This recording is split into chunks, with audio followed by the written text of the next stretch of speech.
प्रेक्षकांनो आज पण भारी दाखवलंय पिंकी डॉल्बी कॅमेऱ्याची सेटिंग करत असतो. छबी त्याला चिडवत असते, झाली करे सेटिंग करून कॅमेऱ्याची? नाही म्हणजे आम्ही केव्हाची वाट बघतोय, लवकर आटपा, टाइमपास नका कर. डॉल्ब्या फिल्टर लावायला विसरू नकोस. नाही आम्ही चांगले दिसतो पण तुला लागेल ना. छबी भारी चिडवते हा सगळ्यांना.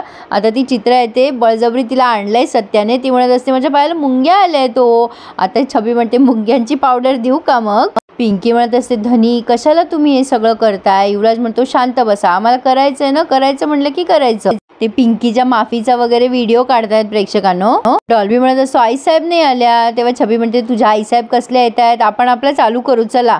पण पिंकी म्हणत असते ऐका ना छबीताई, सासूबाईंना वाईट वाटेल असं नको करूयात आपण. असं काही मोठा पराक्रम नाही केलाय मी. पण युवराज म्हणतो आम्हाला करायचंच आहे ते सगळं. पण आता ह्यांनी कॅमेऱ्यामध्ये सेटिंग लावली आहे. डॉल्बी म्हणत असतो तुम्ही इथे बसा तिथे बसा. आणि आता हा युवराज सुरू करणार. तेवढं डॉल्बी म्हणतो अरे युवराज दादा थांब जरा, रेकॉर्डिंग राहिली आहे चालू करायची.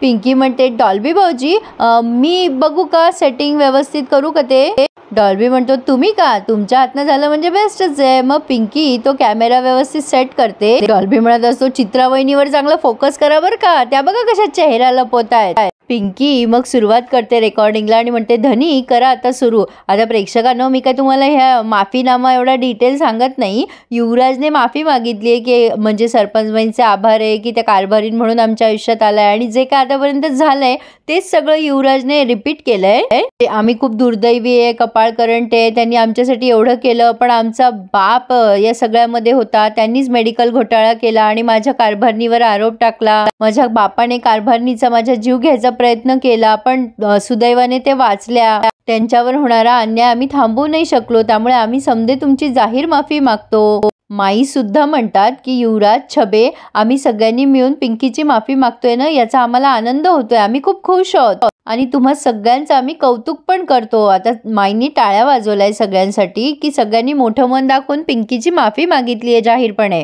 पण चित्राबाईला काही सहन होत नाहीये हे सगळा प्रकार. आता पुढे आपण बघतोय की सुशीलाबाई गेल्यात धनंजयशी बोलायला. धनंजयला वाटत असतं छबी चालली आहे पण सुशीलाबाई असतात. आता सुशीलाबाई म्हणत असतात जावई बापू ही पोरगी ना लई पोचलेली दिसतीये, मला असं वाटतंय की ही पोरगी पिंकी नाहीच आहे, ही कोणीतरी तोतया आहे. धनंजय म्हणतो असं काय बोलताय सासूबाई, अहो सिद्ध झालंय की तीच पिंकी आहे म्हणून. ती जर का पिंकी नसती तर तिला कसं काय एवढ्या डिटेलमध्ये सगळी माहिती मिळाली असती. पण प्रेक्षकांनो सुशीलाबाईंचा संशय खरा असतो बऱ्याचदा. मला असं वाटतं ते जुनी पिंकी परत आणताय की काय की म्हणजे एक माझा अंदाज आहे बरं का, मला काही माहिती नाहीये. सुशीलाबाई म्हणत असतात ते काही मला माहिती नाहीये, मला एवढंच कळतंय की ही पोरगी जी कोणी आहे ना ती पिंकी नाहीच आहे, म्हणजे नाहीच आहे ती पिंकी. माझा दाट संशयच आहे तसा. धनंजय म्हणतो का संशय घेताय तुम्ही तिच्यावर? मग सुशीलाबाई म्हणतात तो बुके आला होता ना सकाळी, त्याच्यावर अभिनंदन पिऊ असं लिहिलं होतं. जे जे जे जे कोण आहे आणि तो कोण पुष्पगुच्छ पाठवतोय तिला, आणि त्या जे जेला हिचं नाव कसं काय माहिती, ही कुठं राहते, हिचा पत्ता काय, म्हणजे हा हिच्या पूर्व आयुष्यातला तर कोणी नसल ना. आणि जर का तसं असल तर ही गोष्ट तिनं आपल्यापासून का लपवून ठेवली, कळते का काही तुम्हाला? पण प्रेक्षकांनो बापूसाहेब आणि सुशीलाबाईंची ही चाल पण असू शकते की पिंकीला फसवायचं. धनंजय म्हणतो या प्रश्नांची उत्तरं मला माहिती नाही हो सासूबाई. सुशीलाबाई म्हणतात पण शोधायला पाहिजे ही उत्तरं, आपल्याला मुळाशी जावं लागल जावई बापू. येतंय का लक्षात जावई बापू? काहीतरी गडबड आहे, कुठेतरी पाणी मुरतंय. मला दाट संशय ही जी कोणी पोरगी आहे ना ती पिंकी नाहीच आहे, ही कोणीतरी वेगळीच तोतया आहे. आता एवढं या खात्रीने सांगताय तर नक्की जुनी पिंकी परत आली तर भारी होईल नाही प्रेक्षकांनो. पण आता पुढे पाहतोय आपण. पिंकी म्हणत असते कशाला छबीताई हे सगळं केलं तुम्ही? आता छबी म्हणते अगं असं कसं म्हणतेस, गरज नाही या सगळ्याची. अगं ह्या सगळ्याची खरंच गरज होती, तू खूप चांगलं काम केलंयस आणि अशी एक पिंकी राजकारणात उभी राहायलाच हवी. आता तेवढ्यात धनंजय तिला दिसलाय छबीला इथे आणि ती खूप चिडते आणि म्हणते हा माणूस इथे काय करतोय अजून? काय रे तुला सांगितलं होतं ना चालता हो म्हणून. आता लगेच सुशीलाबाई म्हणतात मी इथे सांगितलंय त्यांना थांबा म्हणून. आता लगेच छबी चिडते आणि म्हणते काय सांगितलंस तू? माई संतापतात आणि म्हणतात सुशीले अगं आम्ही समजे पिंकीच्या माफीचे व्हिडिओ काढू लागलो, कुठे होतीस कुठे ग तू इतक्या वेळची? पण सुशीलाबाई पण संतापतात आणि म्हणतात माफी आणि हिची ज्या पोरीनं माझ्या नवऱ्याला मरणाच्या दारात पाठवलं तिची मी माफी मागायची का? माई म्हणतात अगं बाई, पण गजराजच्या अवस्थेला ही जबाबदार नाहीये, त्याचा तोच जबाबदार आहे. एवढं पण कसं कळत नाही ग सुशिले तुला? आता लगेच सुशिलाबाई म्हणतात वा माई साहेब वा. त्यांनी नमस्कार केलाय या माई साहेबांना आणि म्हणतात धन्य आहे माते, धन्य आहे तुम्ही. स्वतःच्या पोराला असं बोलताय तुम्ही, तर त्याची पोरं बाळा काय विचार करतील त्याच्या बापाबद्दल? युवराज म्हणतो काय विचार करायचा आहे बापाबद्दल? असे काय झेंडे रवलेत त्यांनी की अभिमानानं आम्ही सांगावं आमचा बाप आहे म्हणून? सुशिलाबाई म्हणतात तू काय रे, तू तर त्यांची लाजच काढायला बसला ना. ते तिकडे मरणाच्या दारात आहे, हॉस्पिटलमध्ये ऍडमिट आहे, पण तुम्हाला कोणाला बघायला येईल नाही ना. मरणाच्या दारात उभे साहेब, तुम्ही हिचा माफी मागतानाचा व्हिडिओ काढताय, याला बरं वेळ आहे तुमच्याकडे?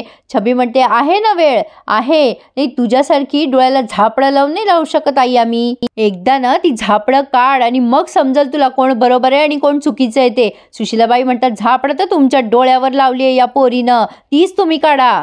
कसं कळत नाही ग छबे तुला? अगं ही पोरगी तुला तुझ्या नवऱ्याच्या विरोधात चिथवतीये. अगं मला तर आत्ता कळलं माझे जावई बापू किती चांगले माणूस आहे. या घरातल्या कोणत्याच माणसाला माझी पर्वा नाहीये, पण या माणसाला मात्र आहे बरं. आपला बाप हॉस्पिटलमध्ये, पण आपल्या आईला काय वाटत असेल याचा कोणी विचार करत नाहीये. तिला घेऊन जायला हवं, बापाची भेट घ्यायला पाहिजे, विचारपूस करायला पाहिजे. ही गोष्ट लक्षात येत नाही का रे तुमच्या? ज्या बापानं तुम्हाला ऐश्वर्य दिलं, एवढा मोठा महाल दिला, त्याची किंमत नाही तुम्हाला. त्या आई बापाला मात्र विसरलात ना तुम्ही. टेक्निकली सुशिलाबाई बरोबर बोलतात, इमोशनली सुद्धा, पण त्यांनी जे केलंय ते मात्र सबसेल विसरताय. सुशिलाबाई पुढे म्हणतात तुम्हा कोणाला कदर नाही रे, पण या जावयाला माझी कदर आहे. तेच माझ्या जीवाभावाचे, त्यांनाच कळलं माझी किंमत काय येते आणि माझ्या भावना. बघते ना मी कोण यांना या घराच्या बाहेर काढतं ते. आता हे सगळं त्या मुद्दाम छबीकडे बघून बोलताय. आता धनंजय पण भारी ऍक्टिंग करतो प्रेक्षकांनो, लगेच बिचारा व्हायची ऍक्टिंग केली आहे त्याने. आता छबी तिथून निघून जाते रागाने, पण आता सुशिलाबाई पिंकीवर येतात आणि म्हणतात तू ना सगळ्यांच्या डोळ्यात धूळ फेकू शकते, पण माझ्या नाही. माझ्यासाठी तू फक्त आणि फक्त घरभेदीच आहेस आणि घरभेदीच राहशील. युवराज काही बोलणार तेवढ्यात सुशिलाबाई असा हात दाखवतात त्याला आणि म्हणतात मी जे बोलते ना ते मी सिद्ध करूनच दाखवील. आणि आता पिंकी जरा घाबरल्यासारखी वाटतीये. युवराज काही बोलणार तेवढ्यात पिंकी त्याला म्हणते धनी तुम्ही काही बोलू नका. पण सुशिलाबाई आता खुन्नस देत असतात पिंकीला. मग माई ओरडतात त्यांच्यावर, कारण सुशिलाबाई आधी म्हणतात माझ्या लेकाला तू माझ्यापासून तोडायला निघालीयस, ते तर तू तोडलंच आहेस, पण मी तुला सांगते. आता माई म्हणतात सुशिले अगं बस कर की आता, जेव्हा बघाव तेव्हा त्या पोरीवर तोंडसुख घेत असतेस की. अगं ती पोरगी तुला एवढा मान देते, त्याचा गैरफायदा घेऊ नकोस ग. अगं दुसरी कोणी सासू असते ना तर इतकी चांगली सून मिळाली म्हणून डोक्यावर घेऊन नाचली असती सुनेला, पण तू असं कधी बी करणार नाहीस ग.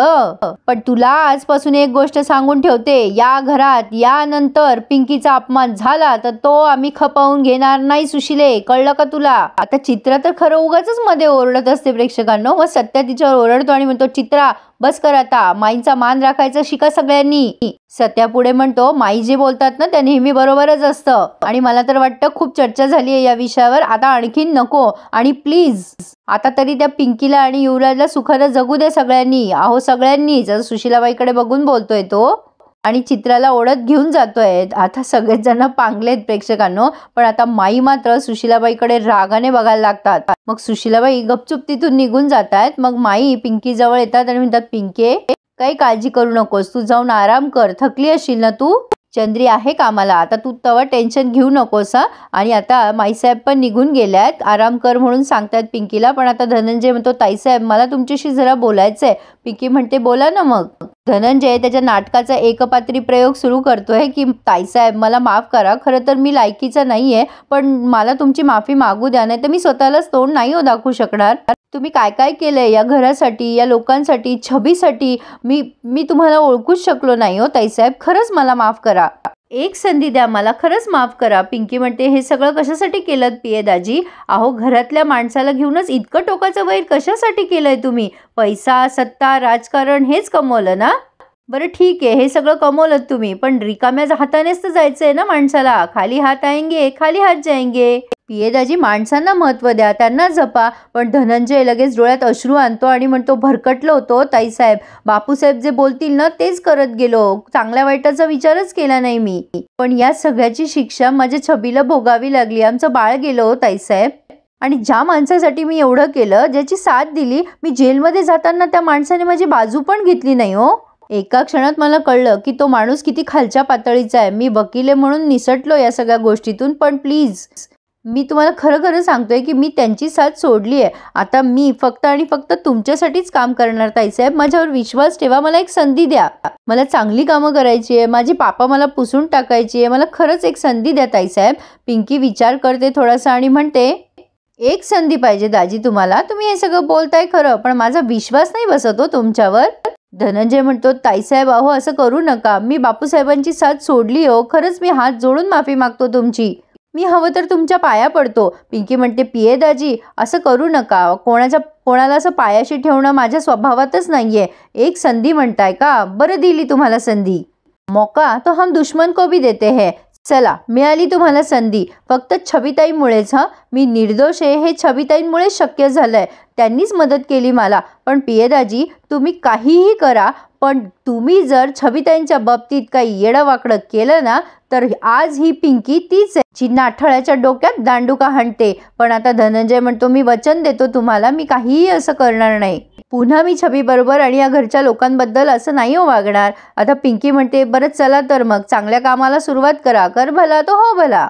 आणि प्रेक्षकांनो, माईने हे सगळं ऐकलंय आणि माईंना हे सगळं दृश्य खरं वाटलंय. म्हणजे हा धनंजय खरं बोलतोय असंच वाटलंय. आणि इथे यांनी हा रिव्ह्यू पूर्ण केलाय. पुढे आपण पाहणार आहोत की युवराज आणि पिंकीचा मस्त रोमॅन्स सुरू आहे अख्ख्या घरभर. पिंकी आणि युवराज नाचताय काशी ग काशी तुझी सवय कशी या गाण्यावर. आणि सुशीलाबाई तिकडे चेस खेळून प्लॅनिंग करतायत की या घाटवाडीच्या पोरीच्या भोवती मी असा फास रवल की नाही की तिचं जगणं मुश्किल करल. आता प्रेक्षकांनो, हे काय काय करणार आहेत पिंकीला घरातून हाकलून देण्यासाठी ते बघूयात. पण प्रेक्षकांनो, या सगळ्यामध्ये कोणी एक नक्की संपणार आहे. एक तर सुशीलाबाई, नाही तर बापूसाहेब, नाही तर पिंकी. तरच ही मालिका संपेल. म्हणजे कोणाचा तरी मृत्यू होईल आणि मग या मालिकेचा एंड होईल. पण प्रेक्षकांनो, यांची सूड घ्यायची कमाल आहे. म्हणजे यांच्या पेशन्सची कमाल आहे. हार मानायला काही तयार नाहीये कोणी. असो, पण आजच्या रिव्ह्यूला लाईक करताय ना, आणि चॅनललाही प्लीज सबस्क्राईब करा प्रेक्षकांनो. धन्यवाद.